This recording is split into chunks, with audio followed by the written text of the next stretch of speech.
Hey guys, I'm Chris, And Mike. and welcome back to this week's No Limits, the Mitch. No, sorry. Welcome back to this week's No Limits, the Thriller podcast. How you doing today, Mike? It's been so long, I don't know which podcast we're on. Wait, that's not it either. Welcome back to No Limits, the Sons of Valor podcast. Yeah, pretty much, pretty much. Andrews and Wilson podcast. It's gonna be. I'm having fun with this series, though, dude, and I'm pumped that today you and I both get to talk about a brand new book in the series, Sons of Valor III, War Machine. New release as of a few months ago. We're a little late to the party, but we wanted to make sure to cover one and two before we both together got to read this one, the third one, and I love it. Yeah, and I don't think there's any way you would want to jump into this series with three, let alone two. No. It's very different in terms of this is a solid trilogy, and I feel like this is the first time we've covered something like this where you truly had to. I mean, I guess you don't have to, but to truly understand the context Yep. of everything, I think you would be completely lost. But man, I love this third book. I can't wait to talk to you more about it. I think, but yeah, like I guess to go a little bit more into the trilogy, this I think of this work, this three book arc, and like, we were just talking before the pod that some miscommunication. We thought we had already posted Sons of Valor 1 because Mike's already working on Sons of Valor 2. But so we're going to be able to potentially drop this close together, 1, Yeah. 2, and 3. Yeah. And I think it's perfect because I think, honestly, you could read this straight as like a 900 page, banger. And I think when you think of it that way, and you text me something great, and I want you to go into it, but about the banger first books, hmm and then how sometimes 2 and 3 can be worse. But what is your feelings about this trilogy? Yeah. There's a lot to say here. It works so well as a trilogy. It's just meant to be read that way. And man, when we get Brian and Jeff on here to talk about this, I really want to ask them about their approach to this because they kicked off a new series with Chunk. Well, it was a spin-off, right, of the Tier 1 universe, but it was very clearly going to be its own storyline and introduce new characters. Was the decision to do that just write one book, see where it goes? Or did they have this vision for the arc of Qasim Nadar? Because it is brilliantly done the way you create a terrorist, empower a terrorist, and build what he sees as the next caliphate. And then in this book, I really got to say, spoiler, we watch it crumble and we Mm. watch him crumble internally. Quickly, Yeah. And yeah. pretty quickly. It's like that house of cards, right? It all comes tumbling down. The bill comes due. And so to me, you had to have an element of forethought to know this story is going to be told in three parts. Yes, each one can stand on its own as a very good novel, but when you put them together, it's something special. It's meant to read that way. So yeah, like I said in that text, give me 900, 1,000 pages, whatever this would be total. Make it one long story, and it's powerful. It's really powerful. So a downside of this is we are rating and ranking books as we usually do on their own merits, and each one is going to get a scorecard and a ranking. And as we like to do, which one's your favorite, which one's second, which one's third. It almost does a disservice to the quality of these three books to rank them. Oh, Mhm. Sons of Valor 1 is the best, and then Sons of Valor 2 comes in second. And I think we'll see with the scorecard today, Sons of Valor 3 probably is in Probably third comes in place, third. Yeah, but you can't say it's in last place. right, It it's in third place, but it's not last. You know what I'm saying? Because it's so right. good. It's a close third. I would say it's a close third. And I think another thing you said was a lot of times an author has a great first book, the second book is and then the third book, more Could often than save it. not, could say it, but I'm going to say more often than not Right. but even worse. And you It's could a even say downward this with spiral. movies, like Right. trilogies Yeah. in movies. A lot of times this happened. Rarely are the sequels, you know, and multiple sequels better than the original. So, but here it's more like the first one's really good, the second one's still good, and the third one again, It's like still still really good, good.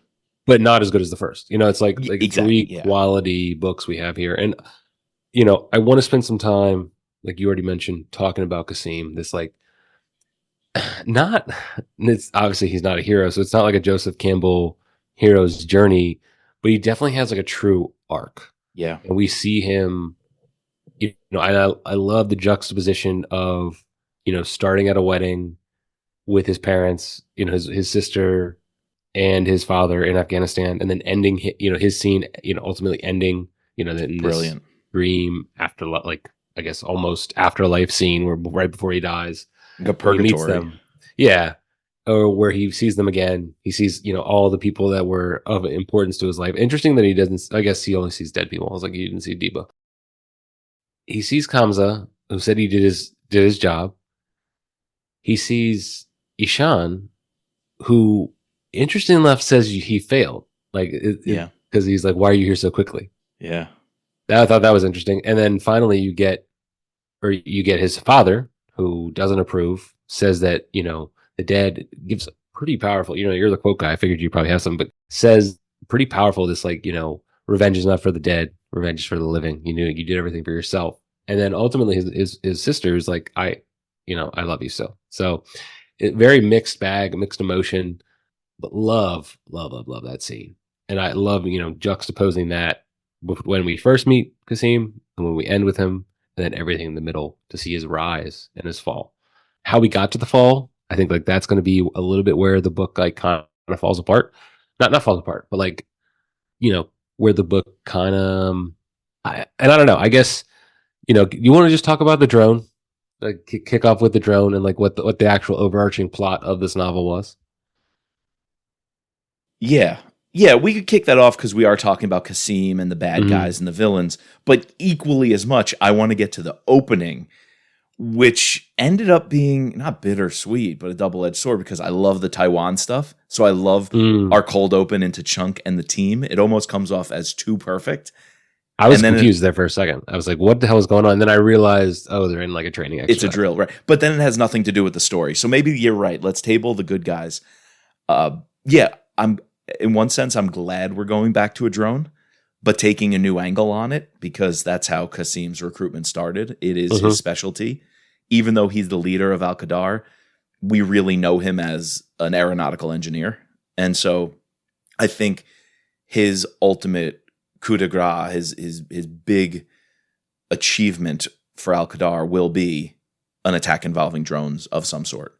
And the same way he had to grow Al Qadar and learn what the next phase of that leadership, building that caliphate, looks like, his use with drones and technology had to grow because you always have to outsmart the enemy. And so the AI component is I think really compelling. It's very gripping. Though I don't want to say half baked. I think that's a little harsh. It gets into the drone will, quote, think for itself, but I wasn't quite clear on what kind of parameters it uses. Like, it's just based on heat signatures and thermals, and like it just mysteriously is going to make up its own mind to attack or not. I feel like that's a bridge too far. It was scary, and I've always said the next round of AI, and in a lot of these thrillers, the scary part of them is when they finally are autonomous and truly conclude for themselves if human life is valuable and whose are and whose aren't, and decides to start taking life. I think that's a very thrilling component. But I don't know, did you feel that was fleshed out enough to truly make sense, or were we just supposed to go along with the ride because it was such a scary threat that you go for it? No, I thought that the everything, The tech checked out for you? yeah, it really did. I think because we're on the cusp, if not already there, in terms of this deep neural network learning, and yeah, like everything. I'm not a data scientist. I'm not a coder. But it made sense that, oh, there would be these parameters, and it was kind of scary how that during the first training scene where they're tasked to, like, scope out this area, and he's given like 8 different things, and then before he even they assume that he's just going to check down the list and go by the closest one that the drone is at, but in actuality the drone starts thinking, like, okay, what is the most likely likelihood of having some sort of, nefarious events happening. So it puts like the empty field at the bottom and puts the Mm, warehouse at the top, right, and then right, right. immediately That goes was to the cool. warehouse. Like, That yeah, was cool. and Yeah. doing like that kind of, and then like being able to, use facial recognition, use its cameras, use heat signatures, all that kind of stuff. It can actually ping like other ELINT, like other technologies or other, aircraft that are using sonar, or whatever, like And use nearby that to like data. and use Hmm. that data. Yeah. That was fleshed out pretty well. You are right. But having like this, it has like a key, like I guess there has to be, and I guess that's why I believed it. That there has to be some sort of, you Override know, code or something. override code or overriding like limit that it can't do something unless it's told, and like there's a hierarchy to that, like where it can think to itself, but you have to give it that first kill code, and then Right, once you right, set right. it on its kill code, then it's gone. That makes sense.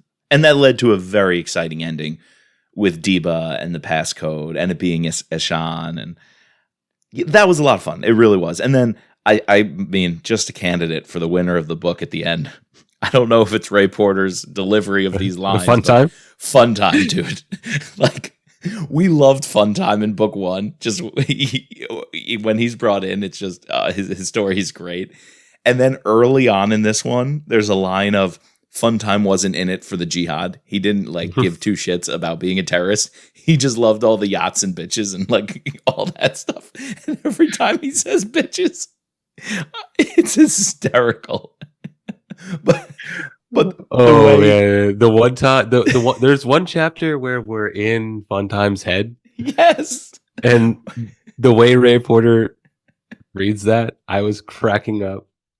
I mean, it's like bordering on like a little bit, stereotypical, but it's friggin' hilarious. Like it's amazing. I mean, And he's then only reading yeah, what's on the page, so yeah. And but then when you put that at the height of this momentous the drone is on its own, we got to stop it, and you put him and Chunk in the same room and Chunk needs him, it's like it's hysterical. I kind of thought Fun Time was going to have to in some way play both sides or at least come to our side in some way to help stop this thing. I didn't know how we'd get there, but when it said early on like Funtime didn't care about all the terrorist stuff, he just loved the technology and the glitz, the the glamour bitches. and the bitches. Yeah.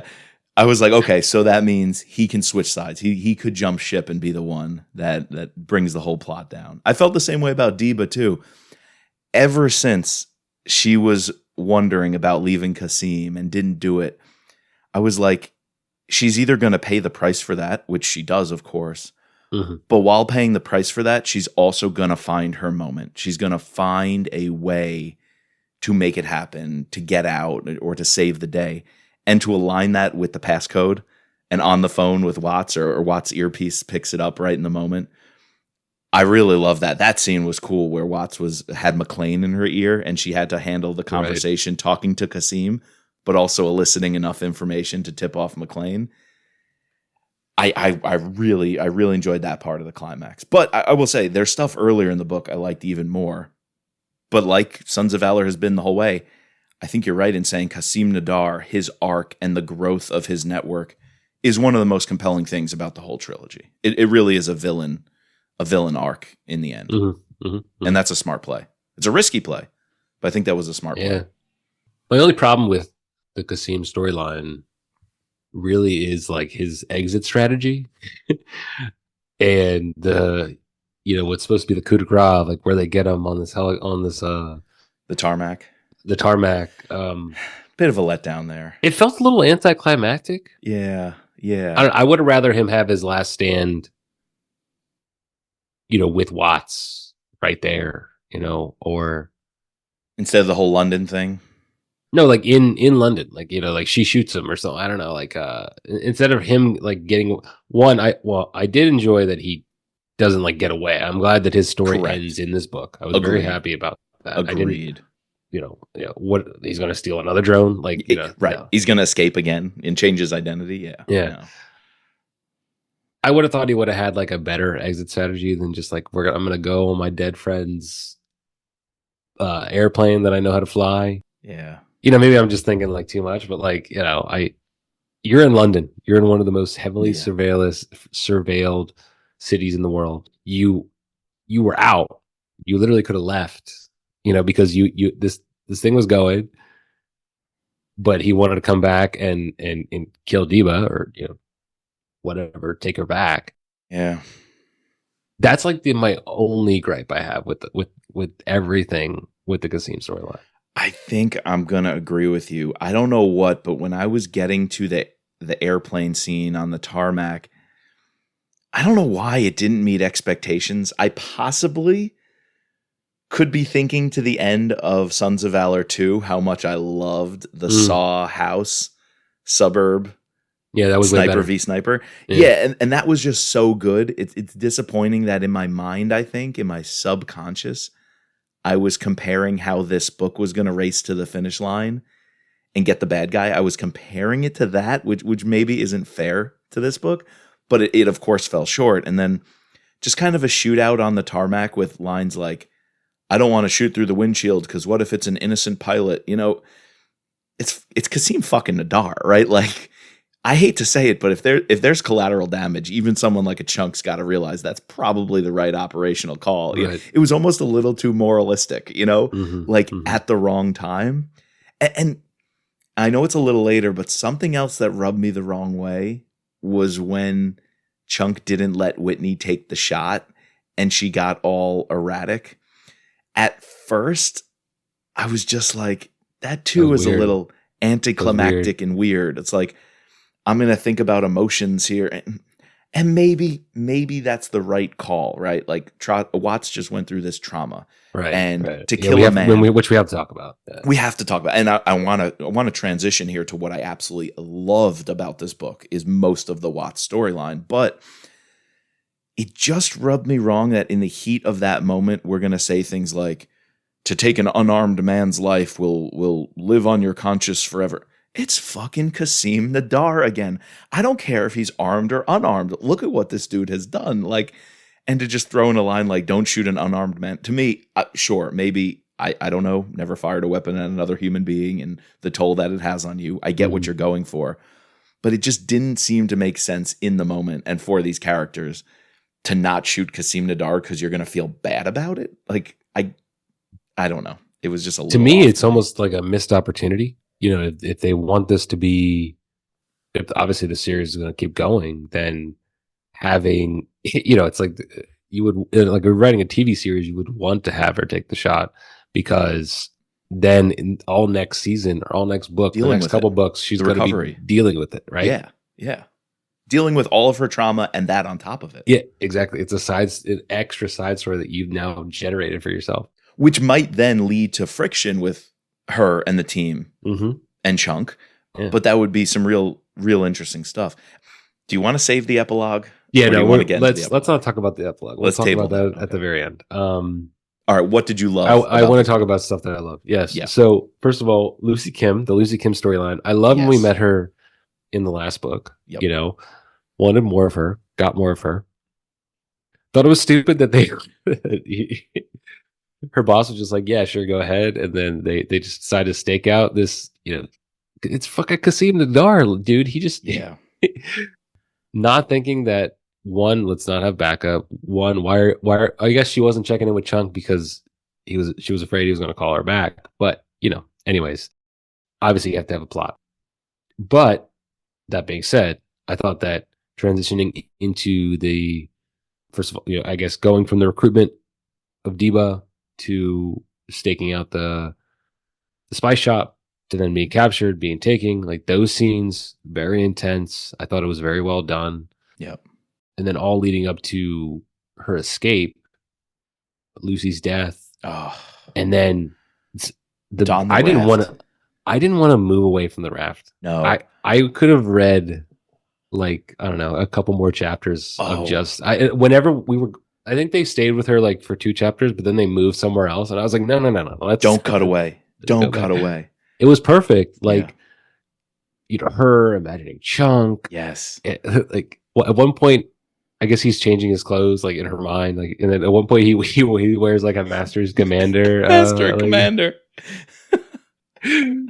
That was great. Dude, that was hysterical. That entire sequence Great. was gut wrenching, Lights out. sad, Yes. exhilarating, Yes.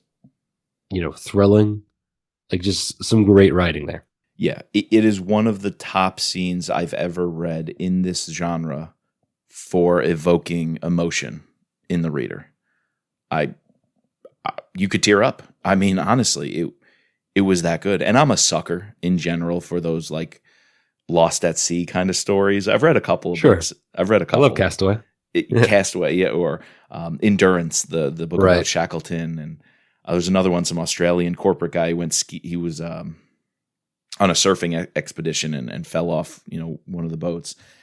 I could read that stuff all day long, and to have Watts going through that with Chunk as this apparition, but really she knows it's her subconscious, and their relationship is what allows her to dig deep into her memory, her survival mode, her skill set, and recall everything that he's taught her along the way, and really things that she's taught herself and relying on her own intuition. But that has to be done in relationship with her mentor and possible close friend, shall we say.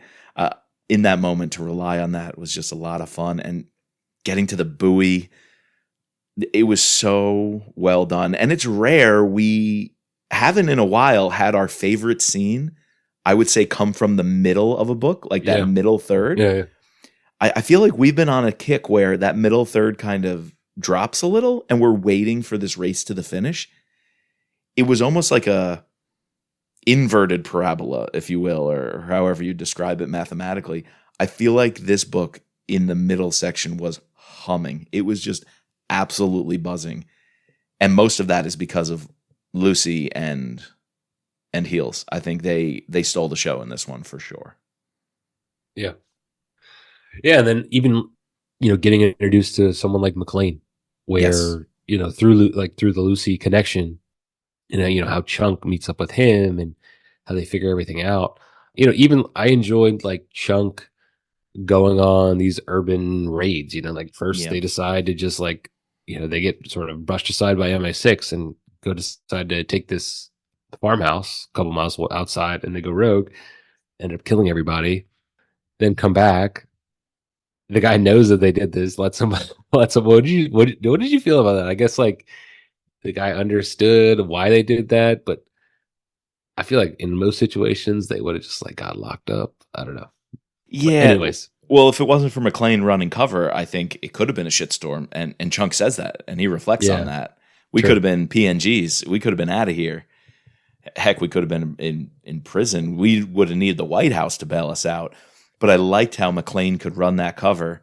And it also shows a little of that MI5 versus MI6 bureaucracy, which is in all of these books, Yeah. A little discrepancy.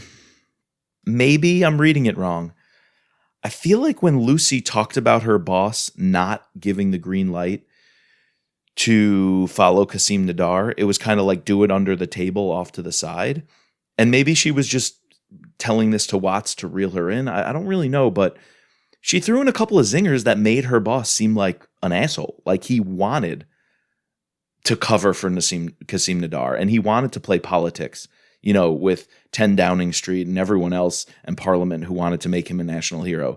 It almost sounded like her boss was going to be that pencil pusher who wants to care more about his fame and being in the spotlight and using Qasim Nadar as a political tool or pawn, and denying the intelligence. So Lucy kind of drummed up really hard that McLean, to me, when she first talked about him, was kind of like an asshole. McLean's not her boss, though. So that's why when I listened to it the second time, I'm confused. She's saying McLean when she's talking to Watts about her boss. Are you sure? Because McLean was like, because she's MI6, McLean's MI5, and they were on a joint task force together. But she had to leave, and she went back to, I think it's Brandon. I don't know. Whoever they. Okay, so she's the guy she's bad mouthing. Yeah, and then he's the one that Blanton guy. Yeah, he's the one that McLean says, yeah, essentially he's like, you can do it, but you have no support because I'm going to let you do this because just in case I'm wrong, I don't want to like be the one who, completely left Kasim Nadar off the hook. Like if you're right, he could take all the credit for it and say, oh, well, I had her tasked to do this. So Yeah. So that that's, guy's the one who wanted all the credit and was yeah, trying to he's the play both one, sides. who McLean yells at on the phone and says, I will bust your fucking balls the next time you hold information from me. That's right. That's right. But here's why I'm confused, because that was so clear to me at the end when McLean is like kitted up and he's super Mm-hmm. badass and Chunk gets a good read on him and he helps Chunk and the boys. I love that. But no, I went back to the conversation when Lucy's debriefing Heels and she literally says this. What's going on, Lucy? McLean shut down the Joint Task Force and sent me back to MI6. What? Why? Because Nadar went from being on the terrorist watch list to a bloody national hero after the attacks in Dubai. Like, Lucy is Oh, literally well, telling her McLean tanked this whole thing. well, he goes into it, right? He says he didn't want to, but it He got was pressured. political. It got political. Yeah, yeah, yeah. There's a conversation between him and Chunk that like kind of explains it away. How he didn't want to, Yeah. and if he had known that she was still pursuing Nadar, he would have supported her more. But he had just assumed she sent back. She was told not to do anything, so he just. I So mean, when she's, they put someone like this. How many months is between this book and the last book? 7 months. yeah, it was 7 months. So it's pretty close together. They put like a team on him for like 2 months. Dude, I'm just reading this passage again, and Lucy goes even harder into blaming McLean for all this. So maybe this is just Lucy's perspective, but It could be. Yeah. Watts then asks about Deba, like, are you still cultivating your relationship? And she says, McLean shut that down too. So I'm just like, I know there was this other boss at MI6. It could, and she could be getting all her information through her boss. That's true. Who's bad mouthing MI5? Who's bad mouthing McLean, but that might not be the case. So yeah, we don't know. It just rubbed me as a little wrong, and I'm like, I hope there's no inconsistency here, but I missed something. I think it is explained away later on. It was just a little bit of a hang up for me because I loved McLean, but then I'm like, wait, was he the one that Lucy was saying shut down the task force and instructed her to stop cultivating a relationship with Deba? Maybe he still wanted to authorize it under the table, so he shut it down to play along so he can have his position. Just the fact that Lucy wasn't too happy with him felt strange then when I loved him as a hero toward the end. Right. I was like, wait, but Lucy didn't. So anyway, I don't know. I don't know. She was kind of crazy and erratic, so. She was crazy. the description of her flat was interesting, because like Watts is very like buttoned up. Yeah.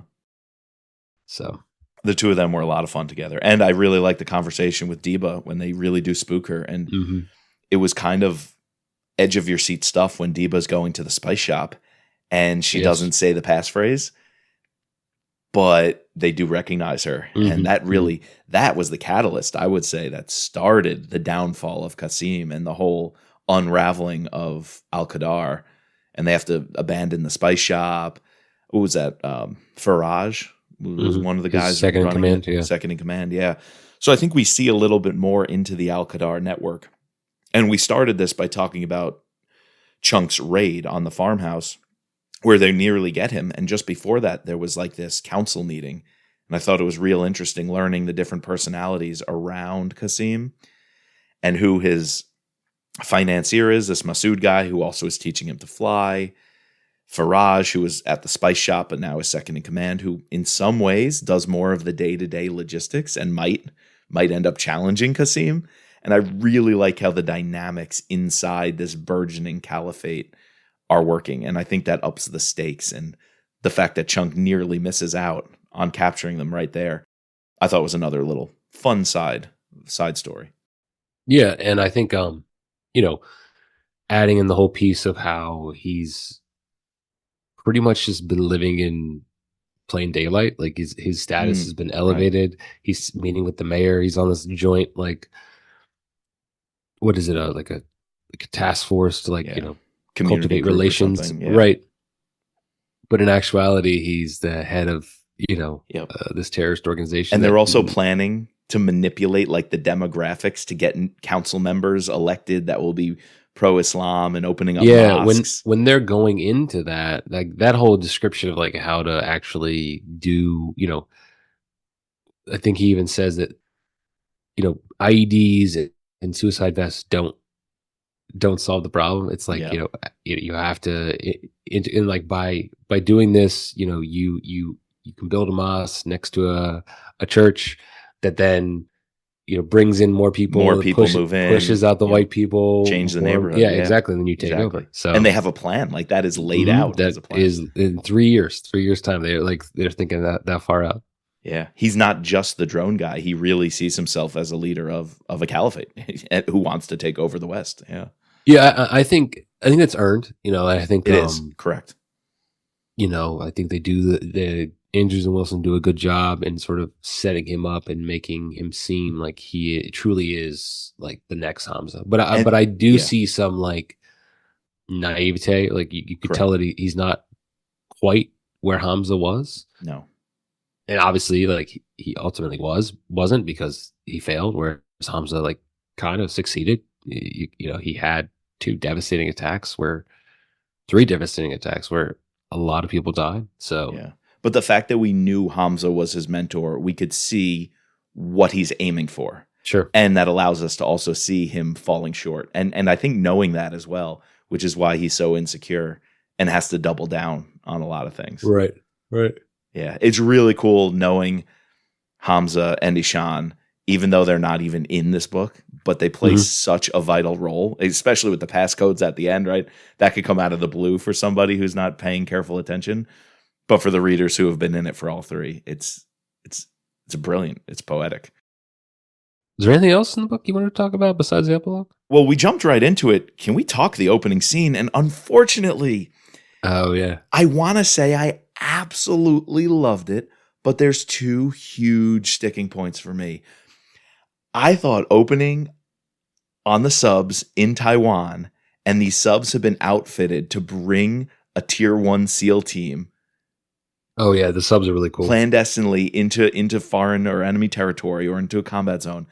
The sub stuff was incredible. And then when they land in Taiwan and Taiwan is dropped as if it's like an enemy country that we're trying Right. to operate in, I'm like, Very wait confusing. a minute. The first thing in my mind was, holy shit, are they in some alternate reality or some future where China literally has Taiwan and these guys are going to have to liberate it? That was my first thought. And I was like, damn, that's bold. Then as I'm reading, I'm like, the stakes would be a lot higher if that were the case. So I go, it's an exercise. And I don't think I was as confused as you just because I listened to it and then paused and I was like, did they say Taiwan? And then I stopped and like thought about it for a few minutes. I'm like, okay, this must be a joint exercise.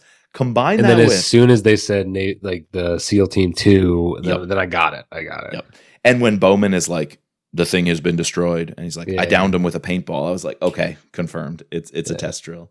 Because that's so real, right? Right. Like Very, very real. whenever we have these joint exercises with whomever, I'm always like, okay, but what does that actually mean? Do they just fly around? No, like this is how I would hope a joint exercise goes to test vulnerabilities and do lessons learned. Another thing that tipped me off was, and it almost bothered me until I got it, Chunk was a little too happy-go-lucky. He and Riker were having so much fun on that op, taking down these hangars. I'm like, these guys are just a little too cocksure right now. Like, Right. they're having too much fun. They're too pompous. What's going on here? Obviously, that did two things, right? It was a test. So they were kind of playing along, hoping they would win. They did win and, go back to the bunk and goof off about it. But it also shocked us when Bowman called. Because in my mind, I'm like, Chunk was just so lighthearted with the guys. I thought they came off as a little pompous. It was a test stop. Doesn't really matter. But then Bowman checks his ass. And he's like, you need to think about the next steps here, Chunk. Did you feel at first that was a little out of the blue? What did you think about that Bowman call?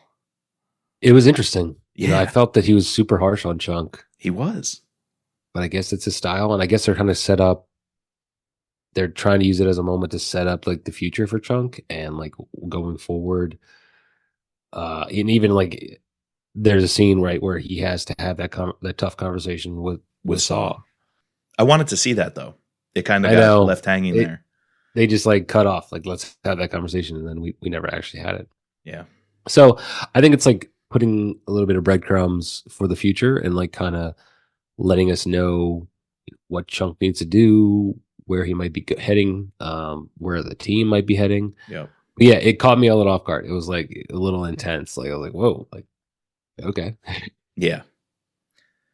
I think a few good things can come out of it though, because he's been saying for a while he's got to have the conversation with Saw. He's been running cover for Saw, saying take time with your family, which was the right move at first.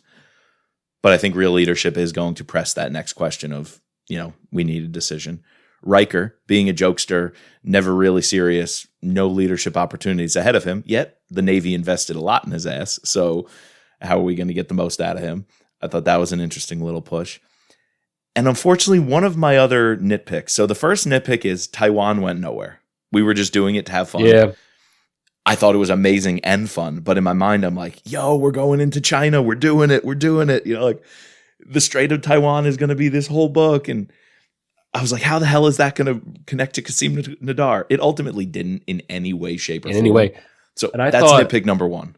I thought for sure, sorry, before you jump, I thought for sure that boat that they then moved to in South Africa was also going to be related to Qasim Nadar, which the Chinese operators or something. Yeah, exactly.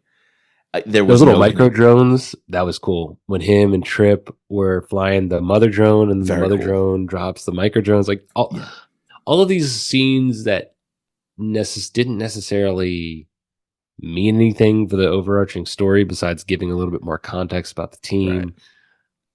Right. Obviously, like while Whitney is over there, like the boys have to be doing something. Yeah. I think also the AI component, because our micro drones ran on AI. They each chose their own route based on what data they needed to collect based on what they see.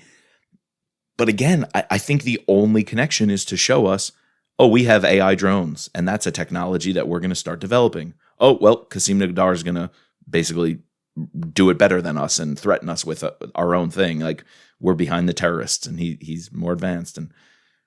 And maybe we got some intel. I think it was uploading a lot of data that we were going to share and try to put into networks of facial recognition and things, but too much early on, just side adventures that I think in my notes, I wrote something like, fuck yeah, we're doing it with the Taiwan stuff. I'm like, we are going to do it. Something with those Chinese operators who got the drone into Pakistan in book one is going to come full circle when we see how Al-Qadar interfaces with the China Communist Party. We know Fun Time's a Uyghur. How is that going to come to a head? I'm really thinking China's going to be involved. And it was just a side thing that was cool. But the other nitpick, we really opened very heavy with the Spence stuff, with Spence and his sister. And I'm like, okay, that's kind of going to be really cool to introduce here. I think it's Trip who's even like, yo, your sister's hot. Like, I love the camaraderie of the guys around Spence and his sister in this Navy op. Yeah, he's a new tier 1 SEAL, right? Right. We haven't seen him before. Who Bowman is saying, Chunk, you literally need to make him the next you. But at the same time, did we do the legwork to have page time with him? No, was there any reason for making his sister a pretty cool, badass character who the guys are joking with? She seems like she's one of the guys, and then cut her out of the picture. Maybe we're planting seeds from Taiwan to Spence's sister. I hope we're planting seeds that will pay off. But why not at least have them do something else in this book? I feel like those seeds needed to germinate a little more somewhere else. I thought about this. I would have liked to have Spence come on the trip to London with him. Sure. But at the same time, after that call with Bowman, Chunk saw it as an opportunity to allow him to grow. So like I see it like serves two purposes, but I would have much rather preferred to get to know him, see what he is like as a character when he's on the team, in this small little strike force. Because you could have got, like, Trip is cool, but you could have got rid of Trip. If it was Saul, Chunk, Riker, and then this new guy, Spence, who's supposed to be like the Yeah. replacement for Chunk. Like that would have been a cool dynamic. You have this newer guy. Yeah. I thought we might lose one of them. I really did. Yeah, I thought so too. I really thought we might. Oh, well, we didn't even talk about the hit on the spice shop. Like that was intense. Yeah. With the SAS. Yep. And they then get caught under the van. They get caught under the van, and it's been a through line. I'm guessing it's going to be a through line throughout the entire series. But that Riker is like this lucky motherfucker. I thought the bill was coming due when he got lucky that time. I'm like, oh shit, we're setting it up for him to not get lucky just once, and that just once he pays the ultimate sacrifice for. I really thought that was coming. Maybe that'll come in the future book, but now it's not. And it's crazy. And then like Trip gets like all this. He's supposed to be a pretty boy. Like he was the one who dresses. He's the one who dresses Chunk for in the last book. Yeah. He's the artist, right? Yeah. So, yeah, but that scene was intense, harrowing. Yeah, we didn't talk about Kasim's like assistant that gets set up for the fall. Like, what did you think of him? Oh, Haram. Mm-hmm. Honestly, really good character. Yeah, I liked him too. I liked like his. I would have liked a little bit more from him too. Yeah, I think so, but I think he was at the right places at the right time. Like he was on the plane when they were testing the drone. Mm-hmm. He had to take the downfall when the drone disappeared and he couldn't keep up with the code. He got played. And I think he again is something Vince Flynn would do a lot, right? You have Islamic fundamentalists as the villain. You have networks of people who are using whatever snake-like possibilities to destroy the West and see America as the great Satan. But at the same time, you're having those same people screw over their brothers, you know? Mm-hmm. And you're having the innocent people who just literally want to do a job and, you know, for Queen and country, you know, and help out and do the right thing, yet they get screwed by the fundamentalists, you know, over them. They're pawns. And the fact that Kasim sees him as like a version of himself but someone who was kept clean and trying to do the right thing. And earlier in the series, that would have led to a whole thing of Kasim questioning what he's doing. It would have been like, Aram is a version of me. He's so pure. Maybe that's what I could have been. I could have blended into the West and been here with Deba and had my child and had a family and a good job. But now Kasim barely thinks that. He's like, oh, Aram, yeah, you know, good engineer. He's trying to be a good boy, but he's going to go down, you know, like we're going to use his ass. But there is he does consider like recruiting him. But it's very, very brief. Yeah, it is brief. Because he's so deep. We're at that point in Kasim's life where it's so deep. He's going to execute the plan no matter who pays the price. Yeah. And that dude's going to pay the price. Yeah. Earlier, Kasim would have questioned that, I felt, or had a moral conundrum about that. Book one, Kasim, for sure. And book one, Kasim would have, yeah. But, you know, he's not at that point in his life right now. No. And that is evidenced by how he treats Deba as well, you know, so differently than earlier. Yes. Scorecard time? We have to talk about the epilogue. Yeah. Okay. And then we'll get into the scorecard. What are your thoughts of the epilogue? It was almost really bad. Let me put it that way. It was. It was. I was worried they were going to make out. Yes. On the London Eye. Yes. And let me first say that I think this book should have ended with Kasim. Yes. I wish you could have still had the scene, but it should have been the chapter before. Heaven and Hell scene. Absolutely. Yeah. When his sister says to him, and I'm going to pull up that quote, when he hears from everybody, Hamza's there smiling, and he's like, you didn't finish the job, but you tried. And Ishan, the same thing. You didn't finish the job, you tried. You're going to be rewarded for this. And it starts out with like the promise, right? The 72 virgins promise. Like, look, it's Hamza and Ishan. See, they made it to the afterlife. They're in heaven. And then it slowly degrades where those guys fade away. And you're like, oh, that was an illusion.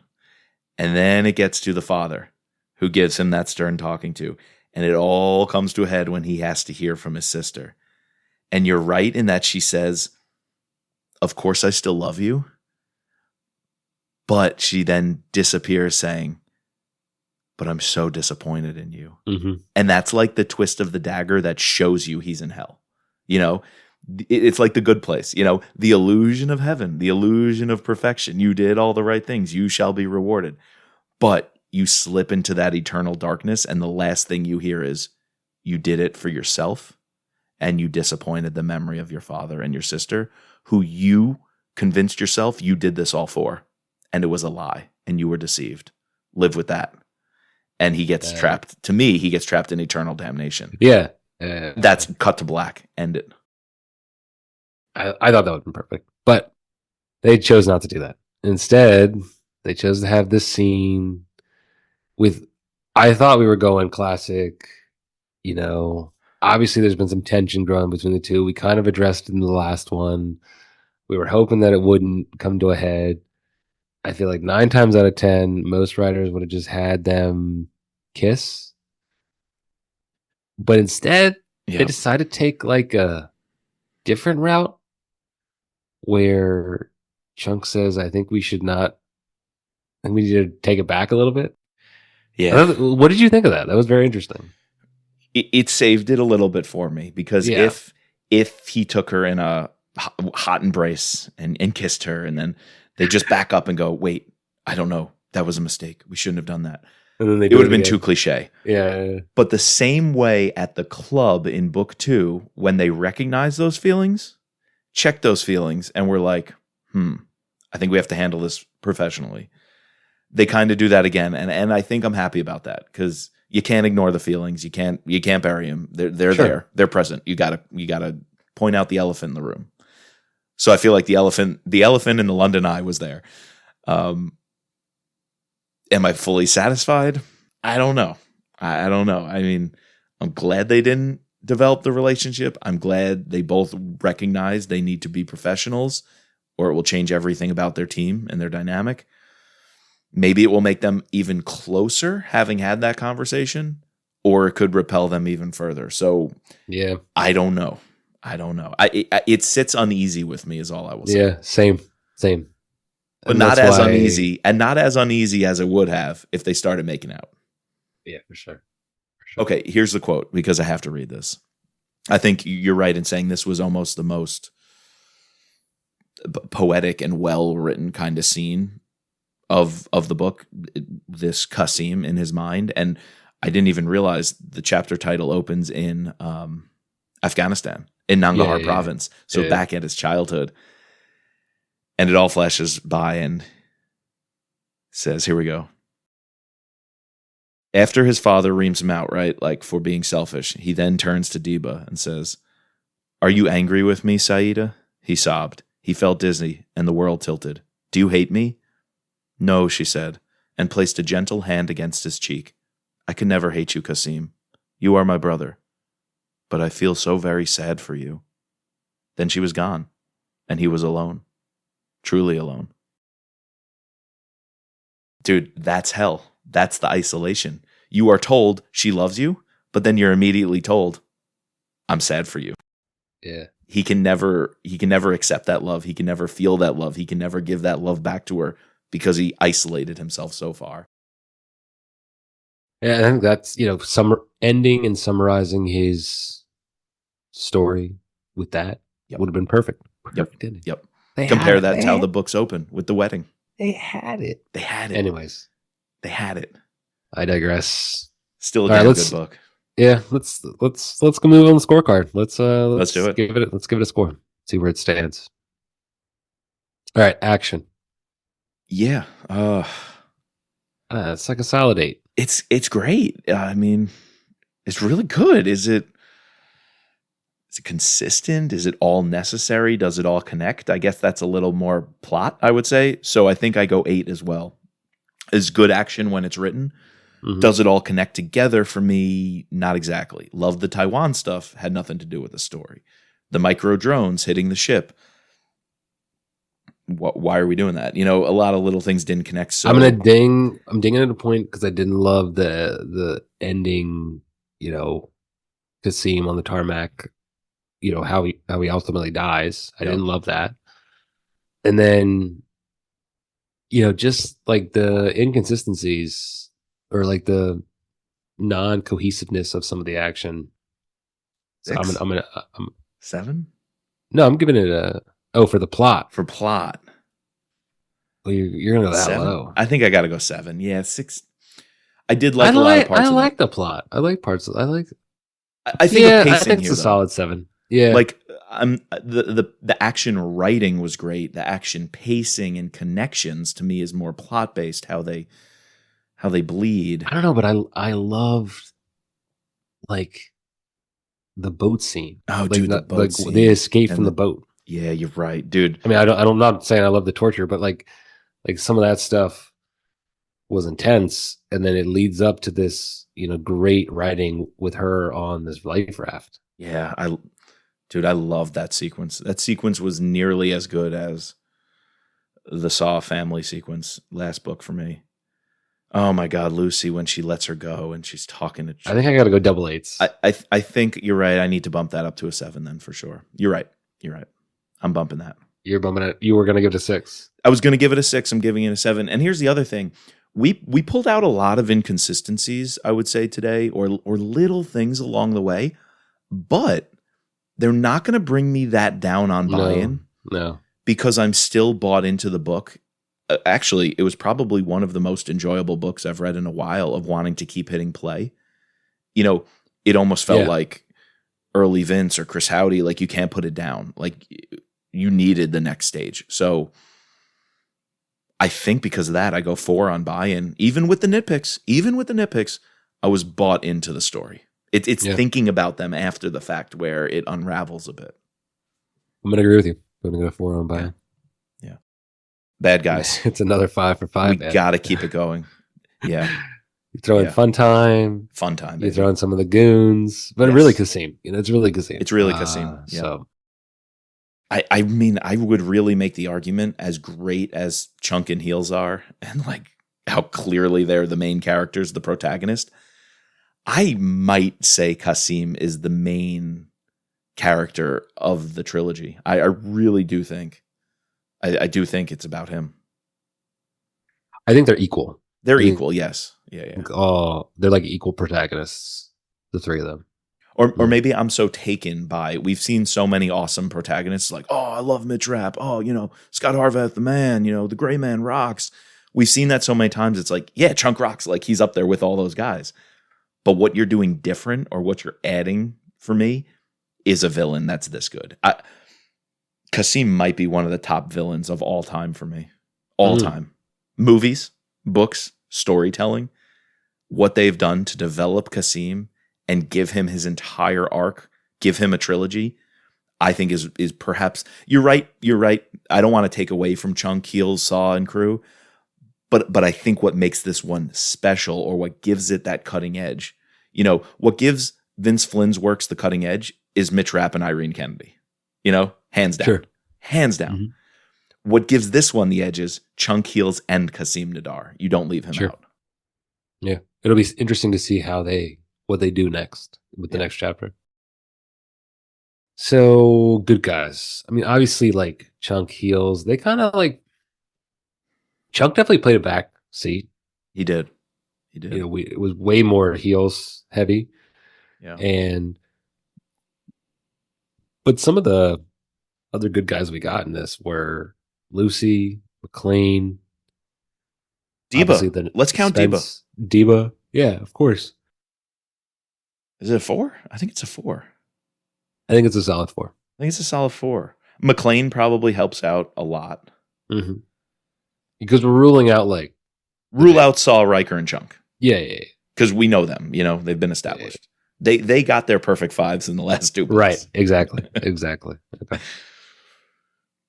Setting. Did you feel like you were in London, New Malden? Because that's where we spent most of the time. And then I thought the description of while we're on the boat, it was very disorienting too. Yeah. I thought this was one of the better jobs they've done for describing the setting. Yeah. Still not the best. I don't know. I'm not gonna go a perfect 5, but I'll give it another 4. Yeah, I think that's entirely fair and would have been my first reaction. I think I want to make up a little ground, and this is rightfully earned by them. I want to make up a little ground to a 5 here Ooh, because okay. because the at sea scene. Mm. I think Yeah, I I think did feel like I yep, was at sea in that like reading that. everything about it.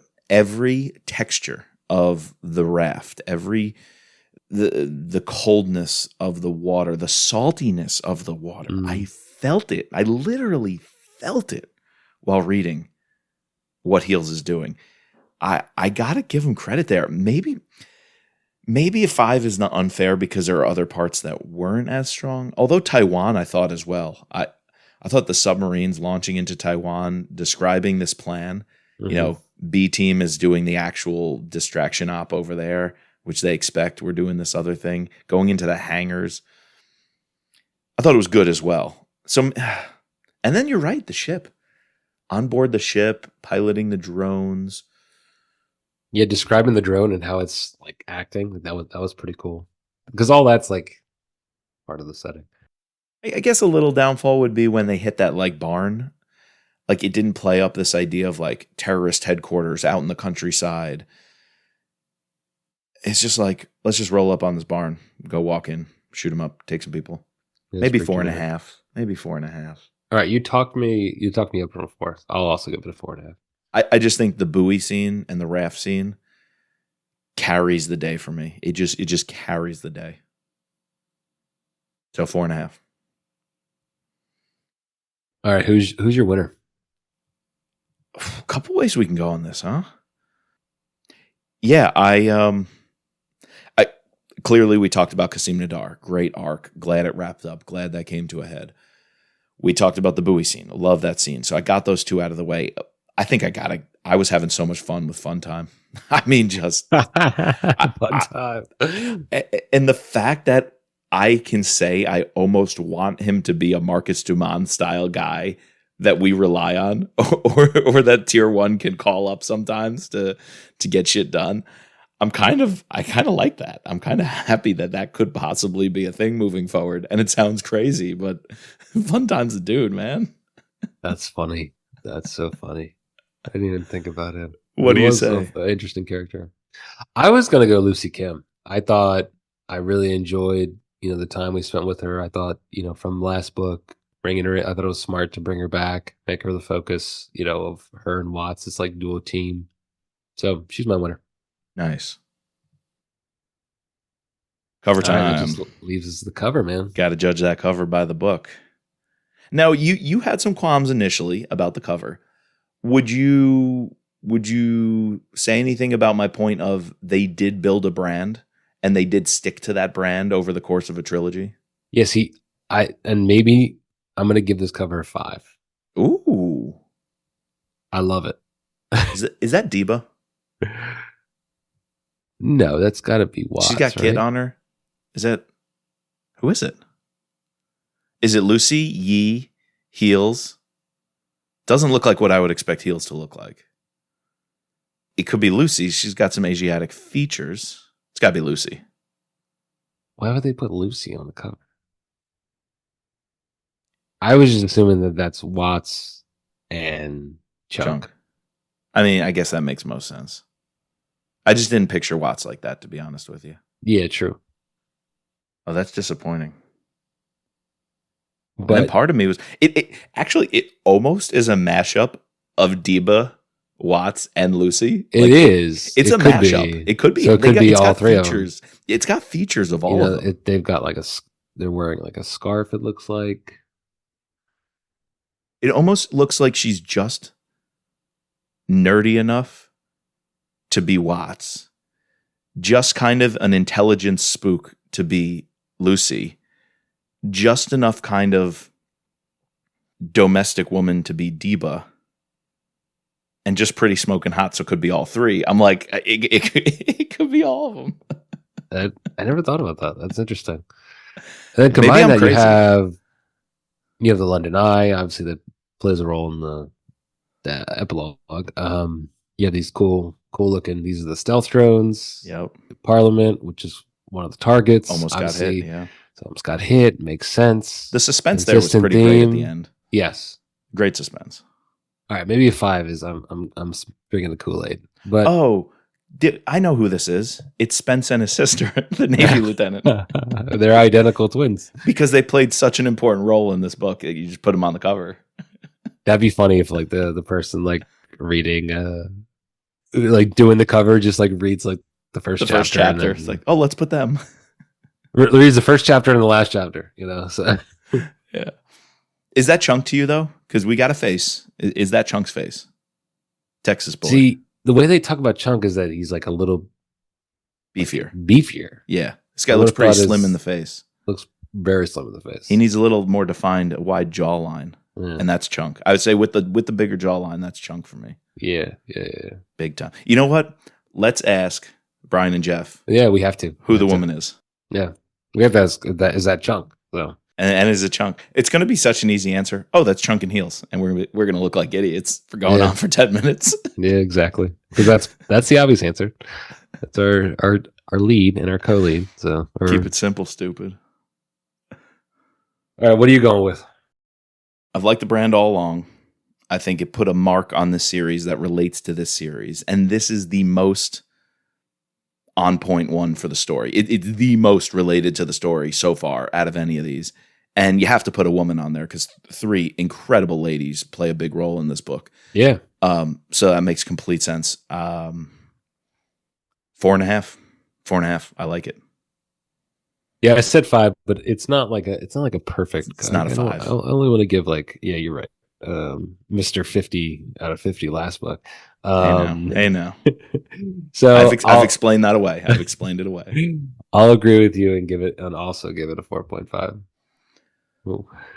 Which brings the total for me to 42.5, I want to say. And so that would put me at 42 even. So I'm at 43. I have 1 point different. I think, of course, it's a very good score. If you break the 40s, that's kind of baseline for us. It's not. It makes sense. Not as good as the other 2, but it has parts that are lights out. Some of my favorite in the genre.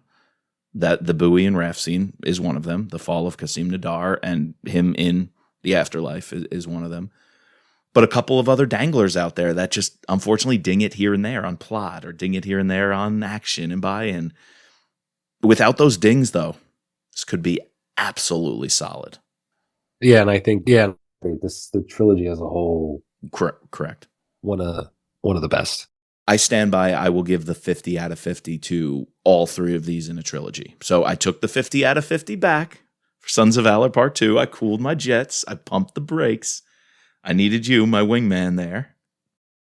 I needed my. You're giving it to the series. I'm giving it to the series. Yes, I will say.